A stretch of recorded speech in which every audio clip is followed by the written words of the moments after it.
পৃথিবীর সপ্তম আশ্চর্যের কথা ভাবলে প্রথমেই আসে মিশরের পিরামিডের নাম। প্রায় ৪,৫০০ বছর আগে নির্মাণ করা এই বিস্ময়কর স্থাপনার কাঠামো এবং এর নির্মাণশৈলীর রহস্য নিয়ে এখনও আগ্রহের কমতি নেই। ভিন্ন গ্রহ থেকে আসা কোনো এলিয়ান স্থাপত্যগুলো বানিয়েছিল কিংবা শস্য সংরক্ষণের জন্য ফারাওরা এগুলো তৈরি করেছিল, এমন নানা ধারণা প্রচলিত আছে পিরামিডকে ঘিরে। আসলে কেন তৈরি করা হয়েছিল এই পিরামিড, তা নিয়ে দীর্ঘ সময় ধরে চলছে বৈজ্ঞানিক গবেষণা। আর তাতে সাহায্য করেছে সাহারার শুষ্ক জলবায়ুতে সুরক্ষিত প্রাচীনকালের মিশরীয়দের লেখা নির্মাণের মতো নানা প্রমাণ। পিরামিড মূলত সমাধিক্ষেত্র। প্রাচীন মিশরের শাসনকর্তা ফারাওদের মৃত্যুর পর তাদের সমাহিত করা হতো এই বিশাল সমাধিক্ষেত্রে। প্রায় কয়েক দশক ধরে হাজার হাজার শ্রমিকদের দিয়ে এটি নির্মাণ করা হয়েছিল। কিন্তু প্রশ্ন আসে, ফারাওরা কেন এই স্থাপনা নির্মাণে এত সময় ও অর্থ ব্যয় করেছিল? মূলত প্রাচীন মিশরীয় সমাজে পরকালের ধারণা প্রচলিত ছিল। সেই বিশ্বাসকে কেন্দ্র করেই এই বিরাট আকারের সমাধিক্ষেত্র নির্মাণ করা হয়। ন্যাশনাল জিওগ্রাফিতে প্রকাশিত এক প্রবন্ধের তথ্য মতে, মিশরীয়রা বিশ্বাস করত যতদিন ফারাওদের দেহ রক্ষা করা হবে ততদিন তারা স্বর্গে বাস করবে। তবে তার জন্য পৃথিবী থেকে পরকালে যাবার সময় আত্মার নির্বিঘ্ন যাত্রা নিশ্চিন্ত করা জরুরি ছিল। এই আত্মাকে তারা ডাকত কা বলে।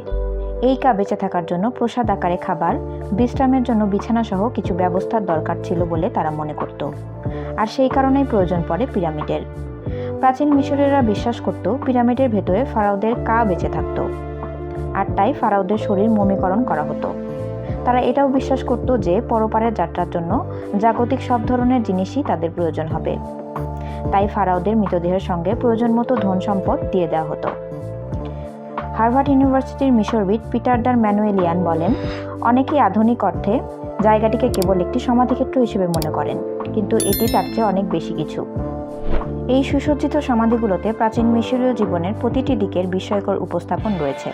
তাই এটি কেবল মিশরীয়রা কিভাবে মারা গিয়েছিল তাই নয়, বরং তারা কিভাবে বেঁচেছিল সেটাও বলে। প্রাচীন বিশ্বের সভ্যতাগুলোর মধ্যে একমাত্র মিশরেই পিরামিড তৈরি করা হতো। পিরামিডগুলোর সুবিশাল আয়তন ও উচ্চতা নির্মাণ কার্য শিল্প সমালোচকদের বিস্ময়ের অন্যতম কারণ। মিশরের পিরামিডের অস্তিত্বের জন্য এই দেশকে পিরামিডের দেশ বলে অভিহিত করা হয়। গ্রিক ভাষায় পিরামিড কথার অর্থ সুউচ্চ। মিশরের ফারাও জোস এর আমলে ইমহোটেপ নামে এক বিখ্যাত স্থপতি প্রথম পিরামিড তৈরির কৌশল আবিষ্কার করেন। তিনি রাজধানী মেমফিসে জোস এর সমাধির ওপর প্রথম পিরামিডটি নির্মাণ করেন। পৃথিবীর সপ্তম আশ্চর্যের মধ্যে অন্যতম আশ্চর্য এই পিরামিড ছিল প্রাচীন মিশরের স্থাপত্য শিল্পের শ্রেষ্ঠ নিদর্শন। পিরামিডের নিম্নভাগ চওড়া হতো এবং উপরের দিকে ক্রমশ শুরু হতে হতে একটি বিন্দুতে গিয়ে সমাপ্ত হতো। ঈশ্বরকে সন্তুষ্ট করা এবং নিজেদের মহিমা প্রচারের উদ্দেশ্যে মিশরের বিভিন্ন ফারাও পিরামিড তৈরি করতেন। পিরামিড নির্মাণের আগে মিশরীয়দের কবর দেওয়ার পদ্ধতি ভিন্ন ছিল। তখন সমাধি দেওয়া হতো চারকোনা ছোট আকৃতির ঘরে, যার নাম ছিল মাস্তাবা। জাদুঘর ও গবেষণা প্রতিষ্ঠান স্মিথসোনিয়ান ইনস্টিটিউশনের ওয়েবসাইটে প্রাচীন মিশর নিয়ে প্রকাশিত এক প্রবন্ধে এর উল্লেখ রয়েছে।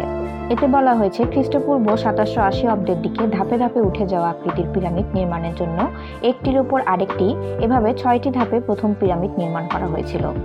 জোসের নামের একজন ফারাওয়ের জন্য নির্মাণ করা এই পিরামিডের কোণাগুলো মসৃণ না হলেও এটিকে প্রথম সত্যিকারের পিরামিড হিসেবে ধরা হয়।